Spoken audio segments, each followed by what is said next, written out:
Bonjour à tous, bienvenue sur dailyfx.fr, le Wall Street Insider, donc Vincent Gann.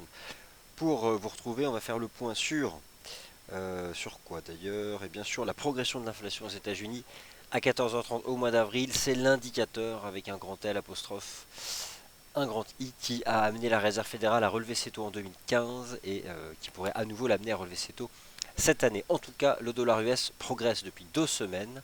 Peut-il continuer? Bien sûr, cela dépendra directement de la macro US. Techniquement parlant, la réponse est plutôt positive. Alors, on va faire le point sur tout ça, on a le temps. Le chiffre, c'est dans 12 minutes. On n'est pas là pour le day trader, soyons clairs. On est là pour continuer de suivre la tendance. On fait suffisamment de points de marché comme ça pour finalement avoir des stratégies en amont des chiffres ou simplement bien accompagner la tendance. Mais forcément que cette dernière va subir l'influence directe de ces chiffres de l'inflation. Pourquoi? Parce qu'aux États-Unis, il y a une seule lecture par mois pour l'évolution des prix. C'est pas comme en Europe où on a la première estimation, et puis l'estimation finale, ou le préliminaire, puis l'intermédiaire, puis la définitive. Là, c'est une seule lecture. Faut le savoir. Alors, au passage, avant tout, ce soir à 18h, vous savez donc sur dailyfx.fr, tous les jours à 18h, il y a des webinaires qui sont le soir plus des webinaires soit de formation sur nos produits et services, soit d'ordre la culture générale, des choses comme ça, ou dans les thèmes du moment. Ce soir, c'est le Brexit. Alors, c'est le premier webinaire d'une série de 3, mais attention, il n'aura pas lieu là où vous êtes actuellement. Actuellement, vous êtes dans la salle de trading du site dailyfx.fr, la salle de webinaire. Dans ce soir, il a lieu, il est organisé via GoToMeeting, GoToWebinar, pardon. Il faut vous inscrire ici. Donc vous êtes déjà un certain nombre à être inscrits. Je vous dis ça parce que si par exemple vous voulez recevoir l'enregistrement, il faut être inscrit. Actuellement, vous êtes, donc je vais vous dire ça tout de suite, vous êtes 254 inscrits pour ce soir. Voilà, ce qui est déjà pas mal, sachant que le Brexit n'est pas forcément un thème qui intéresse au plus les Français, mais vous avez raison de vous y intéresser parce qu'il y a une corrélation et je vais vous montrer un graphique. Alors, il a été proposé ce matin par une banque US. Elle classe les risques actuels du marché. Alors ça c'est important, ça permet de voir un peu quels sont les thèmes qui intéressent les investisseurs et vous allez voir que le Brexit occupe quand même une place élevée. Donc c'est vrai qu'en France, on peut avoir le sentiment que c'est pas forcément majeur, mais en tout cas, il faut savoir que ce risque étant imminent, hein, si jamais ça avait lieu, ou peut-être qu'il sera levé, mais en tout cas, il oriente les décisions d'investissement des investisseurs. Alors bien sûr, il va falloir que ça s'ouvre pour que je puisse vous montrer le chart. Le voici. Donc, vous avez sous les yeux, donc, ça a été réalisé par Merrill Lynch très récemment. Et vous avez donc le classement en mai 2016 par rapport à avril 2016 des risques fondamentaux.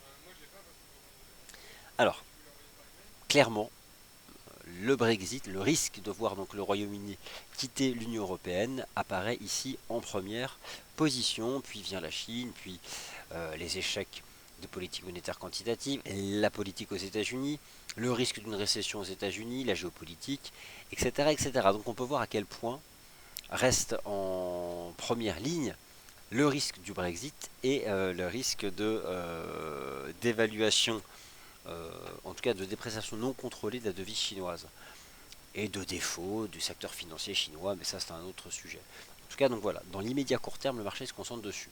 C'est pour ça qu'on en parlera plus largement ce soir, j'ai les tout derniers sondages. Donc, nous cet après-midi, on s'intéresse au régime des prix aux États-Unis. Alors c'est important, je vais vous rappeler, et c'est le dernier graphique fondamental que je vous montre avant de passer au graphique, je vais vous montrer donc comment évolue l'inflation aux États-Unis ces derniers mois.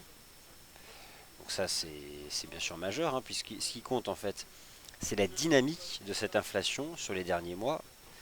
Alors, et ensuite je vais vous montrer aussi le SSI du DAX que j'ai réussi à récupérer.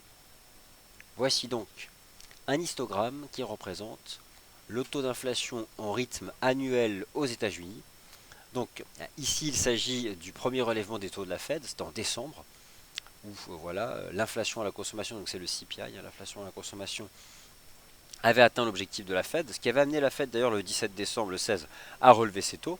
Et depuis ça s'est accéléré, ça s'est tassé en mars pardon. Et donc en avril, le consensus donc c'est le chiffre qui tourne dans 10 minutes, 8 maintenant, c'est 2,1%. Donc grosso modo, voilà, le marché envisage 2,1, on verra bien, le consensus c'est 2,1, le précédent c'est 2,2. Alors il faut voir que sur les dernières prises de parole des membres de la Fed, il y avait plutôt une vision positive de l'évolution des prix aux États-Unis. C'est pourquoi de plus en plus de membres du FOMC appellent à un relèvement des taux de la Fed. Quand? Alors, non pas en juin prochain, c'est toujours inférieur à 10%. Donc là, vous avez les réunions de la Fed. La prochaine, c'est le 15 juin.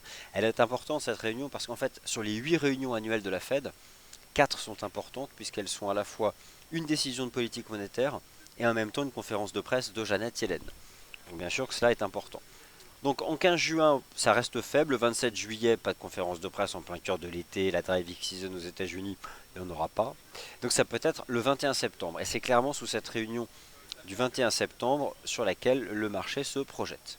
Alors le dollar US, qu'en est-il techniquement parlant? Sur le plan technique, il a tenu il y a 2 semaines un superbe support.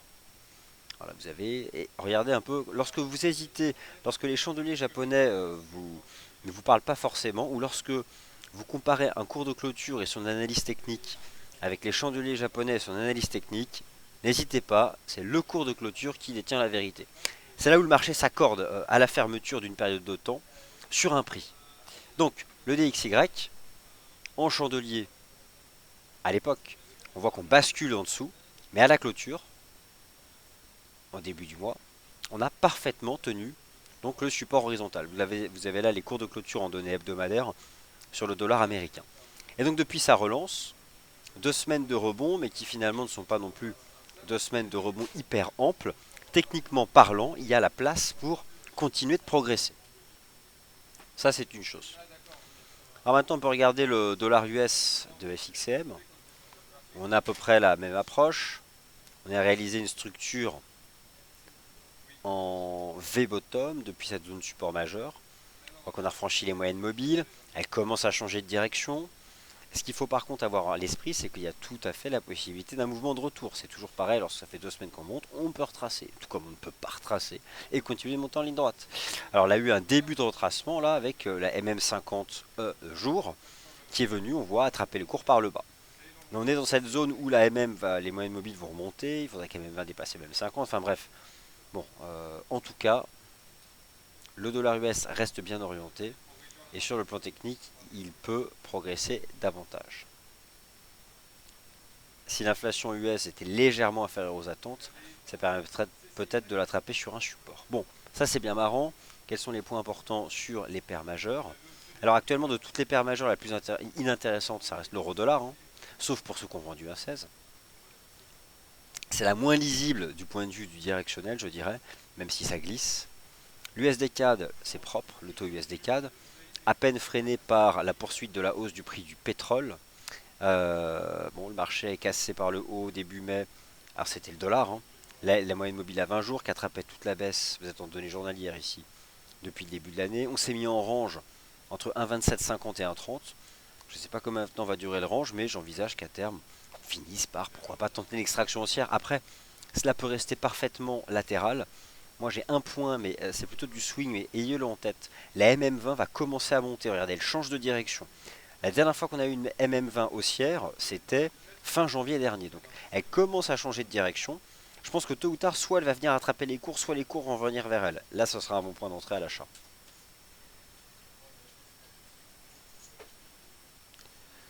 L'euro-dollar, toujours donc le risque de baisse. Peu de volatilité aujourd'hui. Alors, j'ai pas de stratégie moi sur l'euro-dollar, hein. La seule bonne stratégie, ça aurait été de vendre l'incursion entre 1,15 et 1,17. Encore fallait-il avoir le point parfait, moi je ne l'ai pas eu. Je n'ai même pas proposé de stratégie de vente. Il faut savoir une chose, c'est que le point haut qu'on a fait sur l'euro-dollar et cette shooting star étoile filante du 3 mai correspond exactement au cours de clôture de la séance du 24 août, qui était le plus haut, hein, en cours de clôture. Donc étoile filante en données journalières, ici sur l'euro-dollar. La même chose en weekly chart. Bon, moi j'envisage à terme qu'on se replie vers un 12-15, voire même 20 semaines. Reste à savoir, peut-on avant cela retracer vers un 14? Ça c'est l'incertitude, ce qu'on appelle le rythme de marché, c'est ce qui est plus difficile. On ne peut pas prévoir, ou très peu, en termes de probabilité, le rythme de marché. La façon dont on va d'un point à un autre. Par contre, L'analyse technique permet d'identifier des points qui permettent de gérer le risque. Et c'est que ça l'analyse technique. Donc dans le court terme immédiat, le taux de change euro-dollar, il reste couvert par cette oblique de résistance.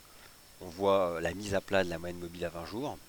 Les 1,14 dollars ont quand même récupéré leur rôle de forte résistance. Et c'est vrai que tant que le marché se maintient sous ces 1,14, le risque, c'est de finir par briser les 1,1280 et d'aller chercher les 1,1215. Le GBP USD, en dépit des chiffres de l'inflation, reste bien orienté. Alors il y a un attrait pour la livre sterling suite au tout dernier sondage. Alors moi ce soir dans le webinaire sur le Brexit, je vais vous parler de tous les types de sondages qu'on peut avoir. Parce qu'il y en a partout des sondages. Ceux du gouvernement, ceux des sociétés privées. Comment y voir clair? Je vous montrerai 2 liens actualisés en temps réel avec les sondages. Ça c'est ce soir. Maintenant ce matin, un sondage d'une société privée, internationale d'ailleurs, qui fait des sondages indépendants. Et qui pour la première fois depuis longtemps met largement devant les citoyens britanniques. Attendez. Alors, parce qu'à mon avis au niveau du son, ça a dû couper. Hop. Ah non, c'est bon. Alors qui voterait donc pour le oui? Pour rester donc dans le Royaume-Uni. Donc, le GBP USD, c'est très important sa séance du jour. Et ça, je l'attends avec impatience, la clôture. Faut pas s'emballer, mais rappelez-vous qu'on a quand même sous nos pieds une épaule tête épaule inversée, qu'on a validé à l'époque par la cassure des 1,44. En fait, on a fait le pullback. Pardon. On a fait le pullback. Et là, en Ishimoku, on retente de dépasser Kinjun Tenkan. Donc, bon, déjà, 1,45 est une résistance, mais c'est vrai que si le marché parvenait à se dépasser 5,45, après le pullback, de toute façon, on peut avoir ce scénario positif qui serait celle d'une poursuite de la remontée. Le bémol, c'est le dollar US qui reste quand même fort, mais le GBP a sa propre force avec ce tout dernier sondage qui met largement en avant le oui. NZD-USD sous 0,6820, ça reste sous pression, la ligne de coup. La UD-USD, divergence baissière cachée en H4, tant qu'on est sous 73,85, ça reste baissier. Donc le dollar US, on va voir tout de suite ces chiffres. Alors ça a l'air pas mauvais. Et c'est pas mal. 2,1%, donc comme le marché l'envisageait. Inflation parfaitement conforme aux anticipations du marché. Par contre, un très bon chiffre des mises en chantier aux États-Unis. Alors, il y a des bonnes statistiques américaines. L'inflation conforme aux attentes, 2,1%. Donc voilà, elle se maintient quand même en rythme mensuel 0,2. 2,1 c'est sans l'énergie. Et 1,1 pour le taux d'inflation qui tient compte des prix du pétrole. En mensuel, 0,4 contre 0,3. Bref, mise en chantier supérieure aux attentes. Bon, nous avons cet après-midi, je vous laisse prendre connaissance des calendriers, hein, vous allez trouver ça par vous-même. Mais concrètement, vous avez une série d'indicateurs cet après-midi qui vont dans le sens de ces meilleurs indicateurs d'activité pour l'économie américaine en avril. Je vous les liste de tête, hein, l'indice de confiance de l'Université du Michigan, les ventes au détail, remontée donc progressive de l'inflation, et donc cet après-midi, les permis de bâtir, les mises en chantier. Bon, tout ça concerne le mois d'avril, et ce mois d'avril, vous le savez, il est majeur, parce que c'est la première partie du second trimestre, qui permettrait d'écarter, tout à l'heure vous l'avez vu dans le listing des risques pour le marché que je vous ai présenté, celui de voir l'économie américaine ralentir. A priori, le premier trimestre n'était qu'une parenthèse. Donc, peu de volatilité cet après-midi, dans tous les cas, un dollar US qui conserve une dynamique positive depuis le début du mois de mai. Et c'est finalement, je pense, la dominante de ce mois de mai, à savoir un dollar qui repart de l'avant. Euro-dollar, donc toujours sous 1,14, le risque de baisser en direction des 1, c'est combien ça, 1,1282, pardon, 1,1282, et derrière, si ça casse, 1,1215. Le câble, bon, le GBP aujourd'hui, pour moi l'enjeu c'est de reprendre la Kijun, hein, la clôture. Elle s'est mise à plat, elle est à quoi? Elle est à 1,4430. Un GBP USD qui ce soir préserverait les 1,4430, ce serait une bonne chose. USD Yen, toujours bien orienté, je confirme ma cible à 110. En données 4 heures ce matin, on est sorti par le haut d'un range, après une jambe de hausse. Si vous prenez d'ailleurs toute la hausse depuis le 3 mai, on est en train de rentrer dans la 5e vague, ça correspond en plus à la séquence héliotiste. Regardez, c'est même parfait, on a une vague, une petite 1, une petite 2, une vaste 3, la 4 qui est souvent un triangle. Alors la façon de voir ce triangle, c'est que vous vous mettez en cours de clôture et vous allez voir qu'on est sorti par le haut d'un triangle symétrique en données 4 heures. Donc ce marché devrait pouvoir rejoindre les 110. Attention aux 110 yens, c'est un chiffre rond et sur des actifs comme ça a toujours de l'importance. Ne serait-ce que parce que tout un tas de dérivés peuvent être branchés sur des chiffres ronds. Et certains dérivés, lorsqu'on les exerce au contact de certains prix, ça agit sur le spot. Donc, parenthèse refermée, mais voilà pourquoi c'est important ces chiffres ronds. NZD-USD est toujours baissier sous 68,22. AUD-USD, superbe divergence baissière cachée en H4. Regardez, le RSI qui dépasse 50, qui dépasse largement son précédent sommet, alors que le prix reste largement en deçà de la résistance à 73,95. C'était un piège, cette accélération de l'AUSSI dollar. Et le risque, c'est de retomber en direction des 0,7250. Donc voilà, de bons chiffres pour l'économie américaine. Alors, maintenant je vais me concentrer sur vos questions sur le marché d'échange et sur le dollar. Je poste les commentaires. Hop.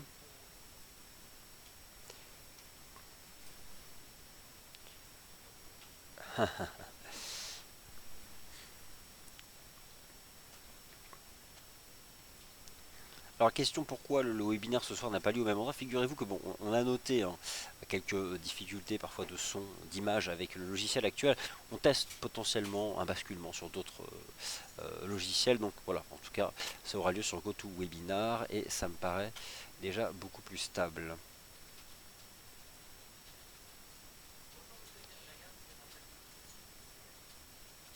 Voilà, hop. On va regarder maintenant les indices américains. Écoutez, si vous avez d'autres questions sur les paires majeures, n'hésitez pas. Il y a d'autres paires de devises, d'autres paires en yens qui présentent des intérêts. Le CAD yen, l'euro yen. Regardez l'euro yen. Il est aussi bien orienté, mais étant donné que le dollar US à la main cet après-midi, ça reste surtout le taux de change USD yen qui est bien orienté. Alors on va passer sur les indices US. Et à nouveau donc le DAX et d'autres actifs.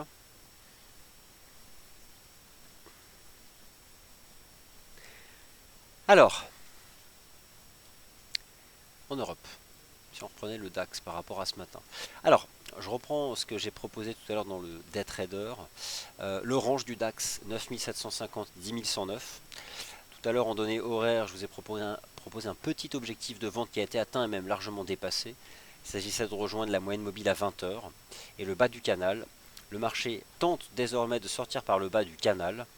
On verra bien, mais une bougie horaire de cette nature renverrait le marché bien en direction, on part vers l'ouverture, donc là on retrace 100%. Ça nous renvoie à 9885. 9885, revenir chercher l'ouverture. On revient à la case départ, comme le font souvent ces retracements. Donc voilà, on a ce range au sein duquel le GR30 évolue. Un range qui n'est pas inédit, puisqu'il s'est développé exactement de cette même façon entre 9750 et 10109 durant toute cette période ici, entre le 14 mars et le 1er avril. Là, on l'a récupéré, le range. Bon, on reste à l'intérieur. Là, on est en train d'effacer d'ailleurs tous les gains de ce matin. J'aurais tendance à croire que continuer dans cette dynamique et basculer sous la même 20 heures, et surtout confirmer à la clôture horaire la résolution, allez, on va dire la cassure de cette ligne de tendance, nous renvoie sur l'ouverture. Donc, on va chercher typiquement, donc là nous sommes en données horaires. Attendez que je vous dise pas de bêtises, là je suis en quoi là? On est 17 mai, c'est ça. Voilà. On le chercher, c'est 9885. Les indices US, alors là, le marché spot n'est pas encore ouvert, hein, il est 14h37, marché ouvre dans 3 quarts d'heure, mais bon, le SP500 s'est mis en range lui aussi, décidément. Entre 2033 et 2080, je dirais que le point commun de ces marchés, c'est qu'il y a des supports qui tiennent, mais qui ne déclenchent pas de fort mouvement directionnel. Je pense aux 4230 du CAC, aux 9750 du DAX, ou encore aux 2030 de l'indice S&P 500, mais ça ne permet pas à ces marchés d'engager une nette phase directionnelle. L'US 30 c'est pareil, au final on glissote hein, depuis le test des 18 000 points. 18 000 points qui a été donc le sommet de novembre dernier. Et depuis, voilà, tous ces marchés se sont mis en range, légèrement quand même descendant à Wall Street sur les dernières séances, mais c'est pas non plus, si on en croit le SP500, ça reste un range ferme. Alors bien sûr que tout le monde, d'un point de vue visuel, voit épaule tête épaule, mais autant vous dire que des structures comme ça sur les indices US, il faut s'en méfier. Et le CAC, même type de range que sur le GR30. Idem donc sur l'Eurostoxx 50, avec un marché là qui bien tend vers la partie basse du range. Donc voilà, peut-être pas la partie basse, mais au moins revenir chercher le cours d'ouverture. C'est 9885. Alors je vais repasser sur le Forex, que je vois un certain nombre de questions tout de suite.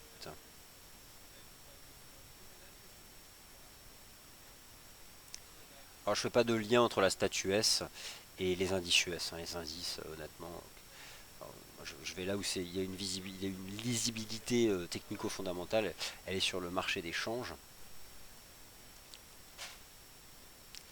Alors, c'est parti.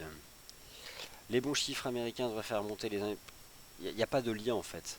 Parfois une mauvaise macro fait que le marché résonne vis-à-vis des banques centrales et donc paye. Parfois une bonne macro fait que le marché résonne directement vis-à-vis de la macro et donc des perspectives de bénéfices et paye. Parfois c'est le contraire. Il n'y a pas de stabilité sur le raisonnement des marchés par rapport à ces statuts US. Je vais vous montrer le SP500. On va prendre le SP500 sur les 2 dernières semaines. C'est pour ça que techniquement parlant, le SP500, là ce qu'on peut dire, c'est que les chiffres sont bons, ça fait baisser le marché. Bon, ça fait baisser le marché action. Euh, la saison des résultats trimestriels, elle est presque finie aux États-Unis. Hein. Euh, bon, du côté du chiffre d'affaires, c'était pas terrible. Sur les profits, c'est pas mal. Il y a quand même, au fond, un certain nombre d'entreprises qui ont déchu, des entreprises importantes. Bon, mais dans l'absolu, les résultats US sont quand même plutôt bons. Alors après, n'oublions pas aussi pour les indices US le risque entre guillemets politique, c'est-à-dire on a maintenant les tout derniers sondages qui donnent Donald Trump et Hillary Clinton très proches, alors que Madame Clinton avait jusqu'à présent 5, 6, 7, 8 points d'avance. Autant vous dire que le marché, Donald Trump, il n'aime pas. Les économies non plus, Wall Street non plus. Bon, il n'y a pas de rapport avec le risque de voir le Royaume-Uni quitter l'Union Européenne, mais je vous ai montré tout à l'heure un tableau, je vais vous le remontrer, à propos de cette importance de la politique sur des phases courtes. Voilà, donc je vous remontre ce tableau, proposé par Merrill Lynch. Regardez par rapport au mois d'avril, en bleu clair et en bleu foncé, l'importance qu'a pris le Brexit, en mai, en termes d'inquiétude. Et regardez aussi la politique américaine, US Politics. Donc ça a doublé en termes d'impact fondamental, d'inquiétude, hein, sur le marché. Et ça, c'est en lien direct avec la perspective d'une victoire donc des républicains. C'est pas tout de suite, mais voilà. On a quand même dans le top 4 des risques perçus par les investisseurs, les professionnels, le Brexit et les élections aux États-Unis, reléguant des phénomènes économiques derrière, avec toujours au milieu quand même les politiques monétaires et leur échec potentiel, et le risque chinois. Et donc voilà, il y a vraiment ces deux phénomènes politiques ici qui peuvent agir. Donc le SP500 ne donne pas réellement de signal. Je dirais que là nous avons, ce qu'il y a de plus propre, c'était vraiment le GR30. Alors bah ça y est, il revient pile poil au niveau du cours d'ouverture. Attention, ça c'est un cours important, c'est le cours d'ouverture, 9885.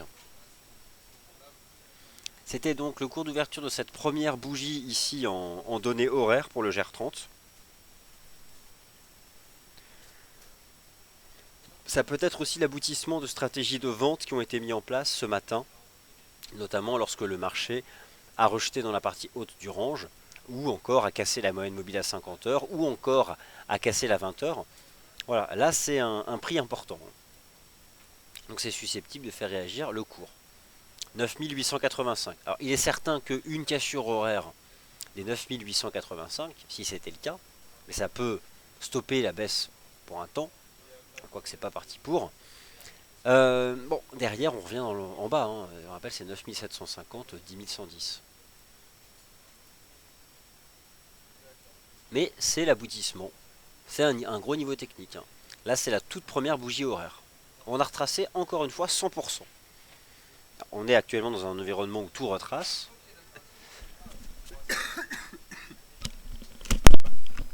Pardonnez-moi, j'ai enlevé le casque pour vous épargner la toux. Mais voilà, c'est un niveau important.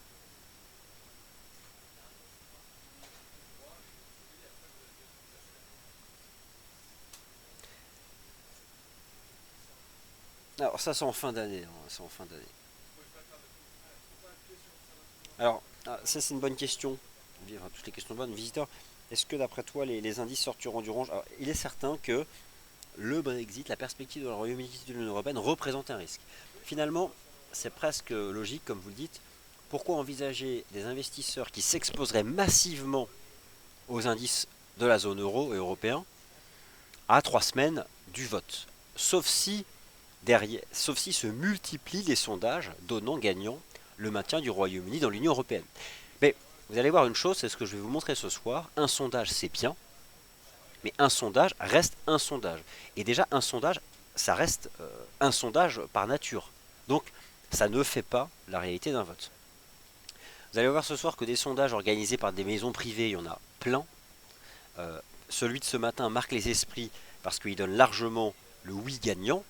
Mais vous allez voir, il y a deux sources, celle officielle, et il y a donc un institut financier très connu, dont je vous reparlerai ce soir, qui rassemble et qui fait la synthèse de tous les sondages.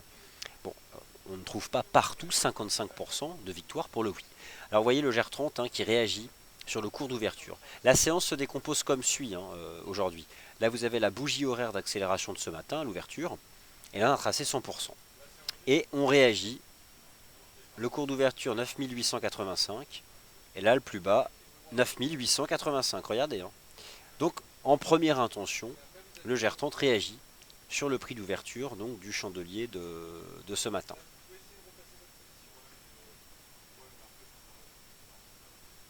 Alors, sur le GR30, en données journalières, ne sommes-nous pas en train de sortir du canal ascendant?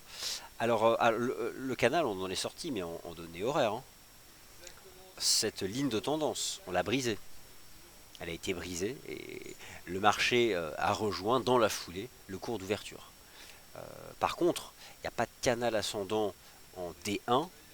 Il y a cette ligne de tendance, mais qui a été brisée à plusieurs reprises, qui a fait que le marché a changé de dynamique. On n'a pas chuté. Je l'enlève même, elle n'a plus d'utilité. On s'est installé dans un range. Le même range que ici, entre 9750 et 10110. Bah là, on l'a complètement récupéré.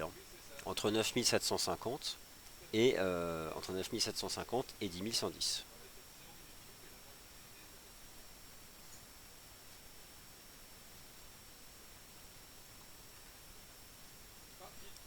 Alors le SSI du DAX, et on va regarder le DXY, c'est parti. Alors le SSI du DAX, je l'ai justement tout à l'heure.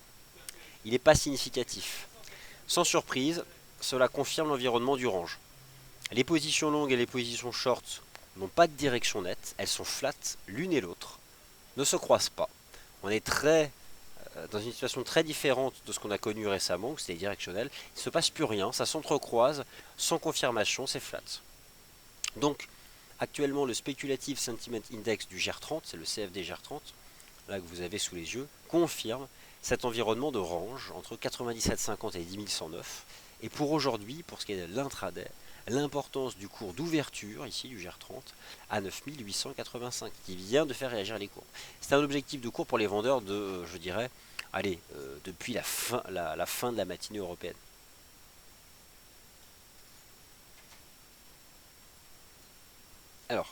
va revenir sur le Forex parce que je vois des questions. Donc les paires majeures, notamment sur le NZD-USD, et je vois aussi Eurodoll,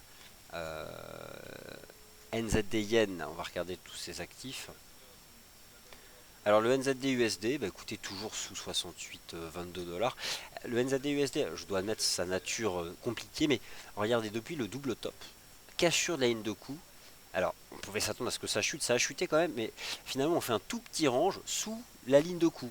Et ça baisse pas pour autant. Alors, est-ce qu'on fait un petit triangle avant de sortir par le bas, quelque chose comme ça? Bon, je ne sais pas. Aujourd'hui, il n'y a pas de bouleversement sur le marché d'échange. Je vous mets ici en données journalières, en temps réel.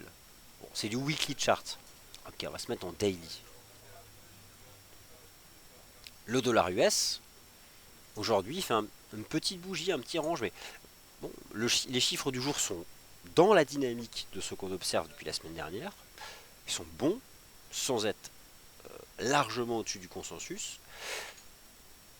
Le marché ne s'en affole pas, ça ne bouleverse pas la dynamique. Ça fait quand même 2 semaines que le dollar US monte. Regardez, en données journalières, depuis hier, il fait un tout petit range. Là, vous avez les chandeliers D1 du DXY. On a enchaîné les grands corps, et maintenant on fait des petits chandeliers, j'appelle ça des toupies, petits corps, petites ombres hautes et basses, après avoir mis une phase ascendante. Non, c'est bien, le dollar marque un peu le pas, légèrement à plat. Je pense que le DXY, je vise dessus, moi, 95,23. Je prends ce niveau horizontal. Donc je pense que cette semaine, pas aujourd'hui, je ne sais pas quand, mais on rejoindra ça. Et je dirais que comme niveau d'invalidation, ben écoutez, hein, prenez, je trouve que le chandelier du vendredi 13, son point bas, le marché ne doit pas repasser en dessous.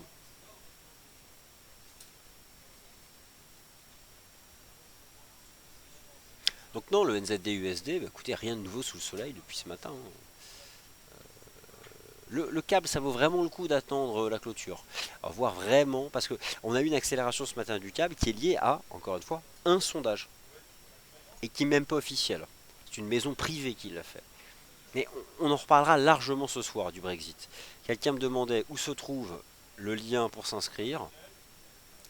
Hop, c'est cette page-là et c'est ce formulaire-là. Je vous le redonne, donc voilà. Ça vous permettra aussi de toute façon de recevoir les vidéos des 3 webinaires programmés, même si vous ne pouvez pas y assister en direct. Ensuite, par email, vous recevez donc de toute façon l'enregistrement.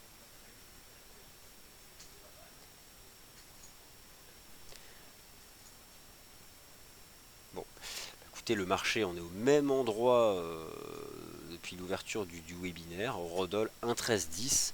Il me semble qu'on a lancé le webinaire sur 1.13.10. Bon, écoutez, voilà, pas de bouleversement technique.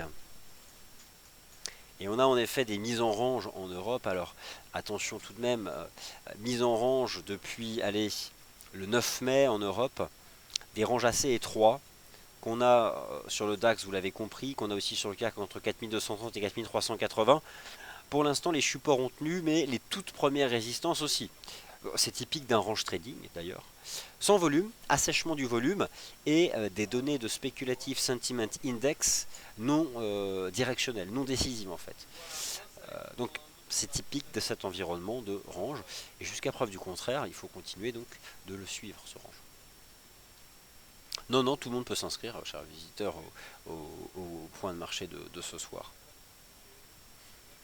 Et donc Borntelli qui nous rappelle que, en dépit des bons chiffres américains, le NZD-USD ne sort pas de son range en données et en effet, mais aucun marché d'ailleurs n'est sorti de son range avec les statuts US. Je dirais que c'est faux.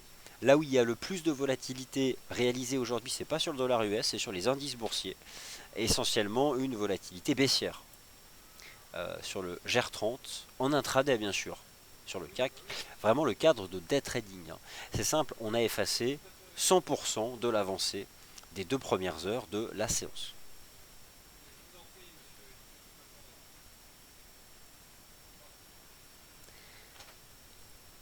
Voilà, bah écoutez, merci. Ainsi s'achève le Wall Street Insider. Le prochain point de marché, c'est donc... Alors, vous avez la revue de marché Ishimoku qui est sur le site internet.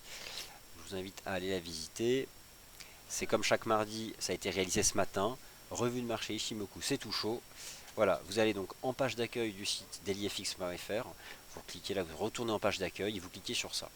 Revue de marché Ichimoku, pour ceux qui s'intéressent à cet indicateur, bah là vous avez 45 minutes d'enregistrement qui ont été faits ce matin dessus. Et quant à moi, je vous retrouve donc ce soir pour le premier webinaire d'une série de 3 Brexit 2016.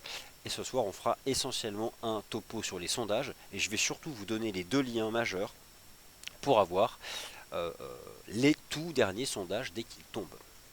Merci à tous et donc à ce soir 18h, pas ici, mais sur GoToWebinar, en cliquant sur le lien que vous recevrez lorsque vous aurez donc rempli ce petit formulaire. Merci et à ce soir.